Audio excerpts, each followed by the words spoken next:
Y ya estamos de regreso en DNews para empezar a analizar lo que ha sido la última jornada del Foro Económico Mundial de Davos, que termina ya, que finaliza, que va concluyendo sus últimas actividades con distintos temas que se han ido tratando durante toda la semana. Hemos tenido una amplia cobertura con nuestra enviada especial Lucía López desde la ciudad de Davos, en Suiza, para analizar los distintos tópicos y los distintos temas que se han ido conversando, que se han ido analizando justamente.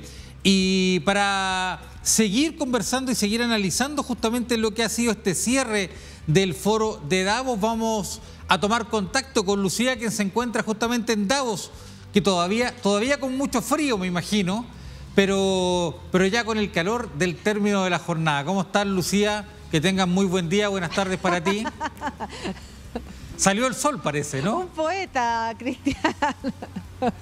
Está saliendo el sol, sí, efectivamente lo tengo aquí de frente, lo estábamos preparada para esto porque salimos en la mañana del hotel y estaba nevando en una jornada que se había anunciado que iba a ser muy fría. De hecho, hace pocos instantes había menos 11 grados cuando hicimos el contacto hace un par de horas con Mariela, o hace una hora con Marilena hacia Argentina. Así es que la temperatura no ha cambiado mucho desde aquel entonces, pero el sol ayuda a una sensación térmica un poquito menos fría que la que teníamos al inicio, en una jornada en la que, como tú bien adelantabas, ya empiezan a hacerse las conclusiones, los resúmenes de qué fue lo que se convirtió, de qué fue lo más importante, de si se lograron o no algunos objetivos, y en una jornada en la que también la ciudad o el pueblo montañoso de Davos, Suiza, donde estamos aquí con DNews, empieza a cambiar de piel y a transformarse en ese pueblo en el que viven sus habitantes.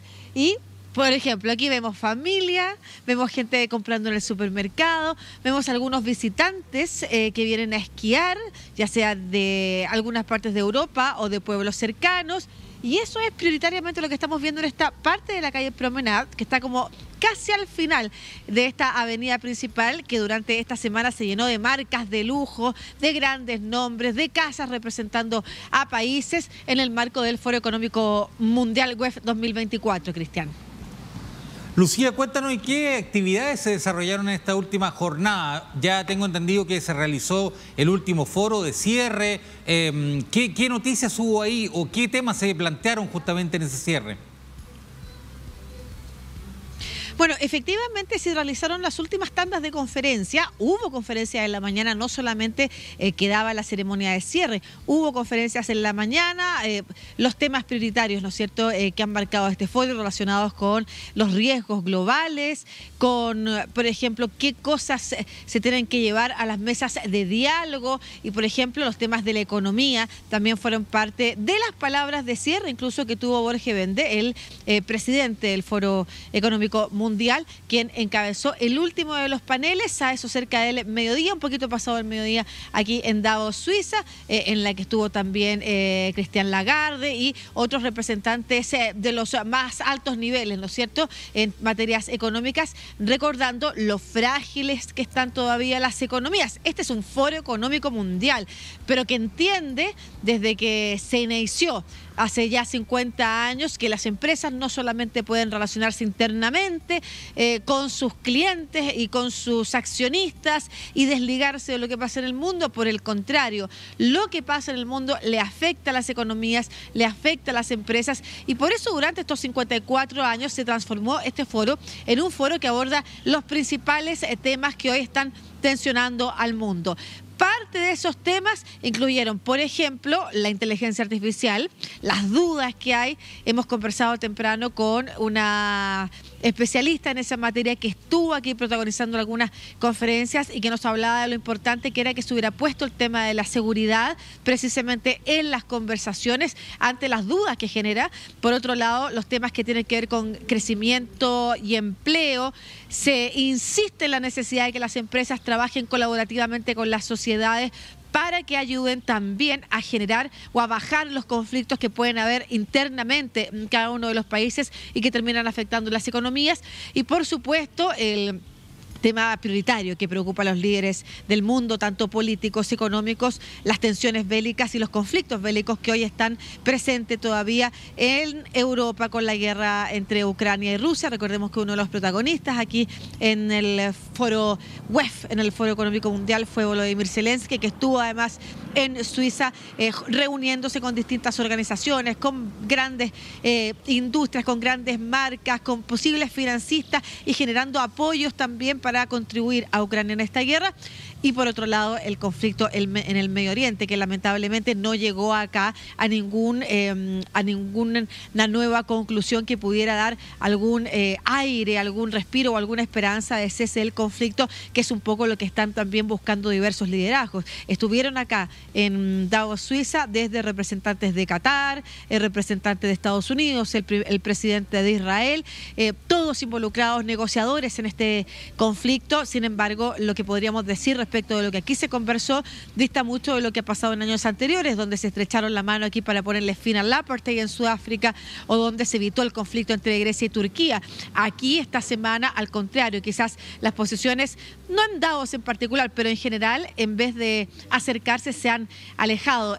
Si bien tanto Estados Unidos como otros países abogan por avanzar y pensar en el día después de la guerra, ¿no es cierto? ¿Qué va a pasar el día después de la guerra? Como un espacio en el que se pueda dar solución a los dos estados, ¿no es cierto? Y que tanto palestinos como israelíes vivan en paz. Acá el presidente de Israel, Isaac Herzog, dijo que su comunidad, su país, no está pensando en los dos estados ni en el día después de la guerra, está pensando en defenderse de alguna manera, poniéndole paños fríos a la idea de en este foro lograr mayores acercamientos. Y eso preocupa, se va Davos preocupado de que esas tensiones no amainan y forma parte de las palabras que entregó también Jorge Bende, el presidente de este Foro Económico Mundial, al cierre de la ceremonia, en la que incluyó también otros tópicos en los que los líderes del mundo, tanto económicos como políticos, intelectuales e innovadores, tienen que estar pensando. Les invito a escuchar algunas de las palabras de cierre del FOF. El aumento de las temperaturas globales, una economía aún frágil y un panorama de seguridad en deterioro son desafíos que no están limitados por fronteras. Nos afectan a todos. Ya no existe un país, una empresa o una comunidad aislados de las crisis globales. Y cuando se trata de aprovechar las oportunidades, no es posible hacerlo solo. Sin embargo, sabemos que la base de la cooperación, la confianza, se ha ido erosionando en los últimos años, razón por la cual la reunión de esta semana sobre la reconstrucción de la confianza ha sido importante. Ahí estaban justamente las palabras de Jorge Bende hablando sobre la reconstrucción de la confianza. Lo que tú nos explicabas, Lucía, respecto a fortalecer justamente los lazos, los diferentes lazos entre las distintas economías, los gobiernos, la política, y lo que de alguna manera tú nos contabas queda de alguna manera en pausa con algunos detalles que a lo mejor faltó en avanzar. Y para cerrar ya esta conversación, Lucía, te quería preguntar, ¿qué balance haces tú respecto a la participación latinoamericana? Tuvimos a dos presidentes, Gustavo Petro, dos presidentes sudamericanos, Gustavo Petro y Javier Milei en el foro. ¿Qué balances haces tú de la participación de los países de América Latina en este foro? Muy interesante esa pregunta, porque vimos algunas participaciones más espectaculares o llamativas, otras participaciones, por otro lado, más pragmáticas. Y ahí voy a hacer una diferencia entre, por ejemplo, lo que hizo Perú. Sin presencia de presidente, o presidenta, en este caso Dina Boluarte, tuvo una muy nutrida agenda de conversaciones y negociaciones y presencia tanto en el foro oficial, en las conferencias, como fuera del foro oficial, en reuniones con inversores, con distintas industrias, y eso le hace muy bien al país. Estuvieron aquí presentes distintos ministros del Perú, como decía, una participación quizás en más bajo perfil, sin tanto show, sin tanta prensa, sin embargo muy pragmática y muy eficiente. Hubo presencia de países como Brasil también a través través de sus ministros de América Latina y el Caribe. En general también es posible hablar de Costa Rica, de República Dominicana, como algunas de las presencias, pero te diría que si uno piensa y uno le consulta a la gente a qué se viene a Davos, lo que ha hecho Perú es un muy buen trabajo de bajo perfil, pero que es destacable en términos de ir a buscar inversión, de ir a buscar apoyo, de generar industria.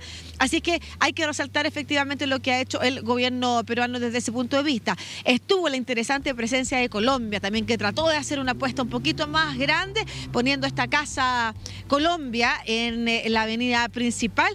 Casa Colombia, se ha hecho una polémica por el costo de Casa Colombia. Casa Colombia debe ser, en términos de tamaño, un quinto quizás de la presencia de India en la misma avenida, con 5 centros distintos, y lo pongo así para que tengamos en perspectiva cuánto es lo que hacen los países acá para mostrarse, para mostrar qué es lo que tienen. Ahora, si funcionó o no funcionó, es por supuesto la evaluación que se tendrá que hacer, viendo luego cuál fue el retorno de esa inversión. Conversábamos con algunas personas acá de Latinoamérica que están presentes y nos decían, nos encanta ver a nuestros países representados, incluso de latinos que están trabajando en países que son las grandes potencias, en Estados Unidos, en Reino Unido.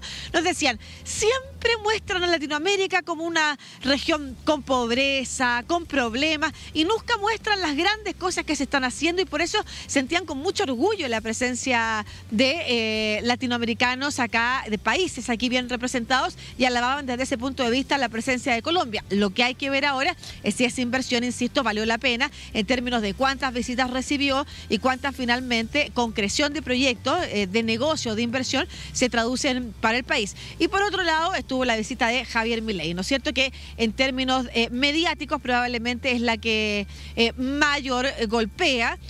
Si hablamos desde la evaluación que hace el propio presidente argentino de su gestión, ¿no es cierto?, y que se basa en criterios como cuántas veces se reprodujo mi discurso en YouTube o qué dice la gente en la red social X. Bueno, probablemente ese fue un punto para Argentina, pero en particular para el presidente Milei, en realidad. Ese es un punto para el presidente Milei.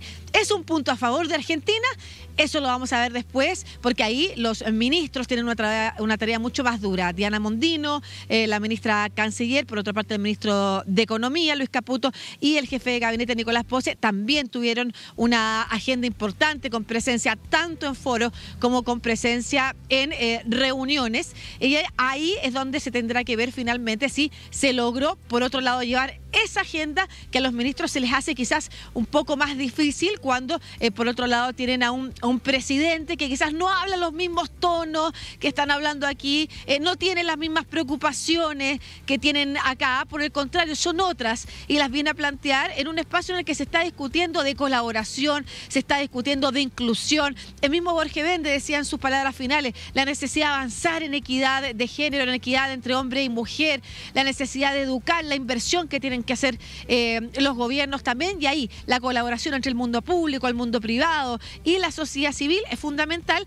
Cuando el presidente de Argentina habla en otra dirección, entonces ahí los ministros tienen quizás una pega más dura, pero ha sido una buena presencia también la de los ministros de Argentina acá en el foro desde ese punto de vista, y esperamos que signifique también un retorno para Argentina luego en inversiones que tanto lo necesita. Lamentable la ausencia de Chile, no sé si se han dado más explicaciones que probablemente la discusión de la reforma tributaria, que significó la cancelación de las actividades del ministro Mario Marcel, pero tampoco el ministro de Hacienda, además de él, se había anunciado otra presencia, y así como otros países también de Latinoamérica.